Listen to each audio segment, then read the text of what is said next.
ఇక్కడ ఈ వీడియో యొక్క కాన్సెప్ట్ ఏంటంటే ఎలక్ట్రోఫోరెసిస్ అనేది ఏ ప్రిన్సిపల్ మీద వర్క్ అవుతుంది అనేది ఒక స్టూడెంట్ డౌట్. ఆప్షన్స్లో size, charge, size only, all the above అని డిఫరెంట్ ఆప్షన్స్ ఉన్నాయి. అటువంటప్పుడు ఎన్సీఆర్టీ ప్రకారం ఏముందంటే ఎలక్ట్రోఫోరెసిస్ ప్రిన్సిపల్ ఈజ్ వర్క్ ఆన్, ఇక్కడ ఏముంది ఎన్సీఆర్టీలో ఏముంది, అకార్డింగ్ టు దేర్ సైజ్ అని మనకి ఎన్సీఆర్టీలో చాలా క్లియర్గా ఉంది. కానీ మీరు కాన్సెప్ట్ ప్రకారంగా ఇన్డెప్త్కి వెళ్తే ఎలక్ట్రోఫోరెసిస్ వర్కింగ్ అనేది పాజిటివ్ నెగిటివ్, ఇక్కడ రాసిన చూసారా, క్యాథోడ్ యానోడ్ రెండు ఉన్నాయి.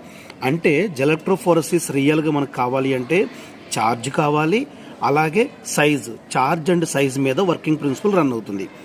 బట్ మనకి మార్కు కావాలంటే నీట్ బిట్లో సైజ్ ఓన్లీ అని అకార్డింగ్ టు ఎన్సీఆర్టీ పెడితేనే మీకు మార్క్ వస్తుంది. Thank you.